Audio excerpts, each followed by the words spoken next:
নমস্কার, জয়তারা। তুলা রাশির 2026-এর অগাস্ট মাসটা কেমন যাবে বলে দিচ্ছি।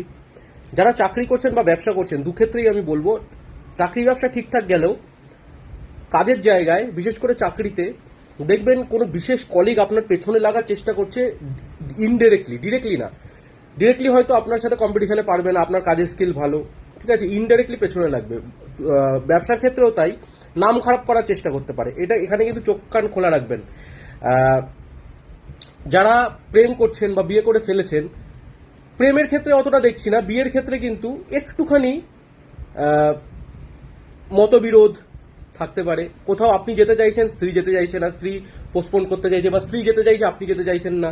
কিছু কেনাকাটি করতে চাইছেন, বাধা আসছে, ঠিক আছে। শরীর একটু ভোগাবে স্পাউজের, বিশেষ করে স্ত্রী তুলা রাশির ক্ষেত্রে, পুরুষদের স্বামী যাদের স্বামী রয়েছে, যাদের স্ত্রী তুলা রাশির ক্ষেত্রে, তাদের কিন্তু শরীরের মানে স্বাস্থ্য অবনতি হওয়ার চান্স বেশি।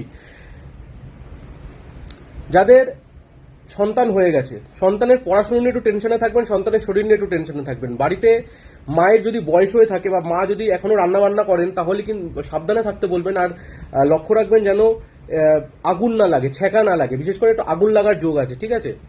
নিজের শরীর মোটার উপরে ভালো থাকবে। অবিবাহিতদের বিবাহের যোগ দেখতে পাচ্ছি, ঠিক আছে, পাকা কথা হতে পারে। আর এই সময় গুরু খুঁজুন। গুরু মানে যে গুরু যে কেউ হতে পারে, আপনি নিজেও নিজের গুরু হতে পারেন, যে কোনো সিনিয়র ব্যক্তি আপনার গুরু হতে পারে, বা যারা গুরু চর্চা করেন তাদের জন্য খুবই ভালো হবে। আর নিজের কুণ্ডলি চেক করানোর জন্য স্ক্রিনে দেওয়া নাম্বারে বা উপরে দেওয়া নাম্বারে হোয়াটসঅ্যাপ করবেন। ধন্যবাদ।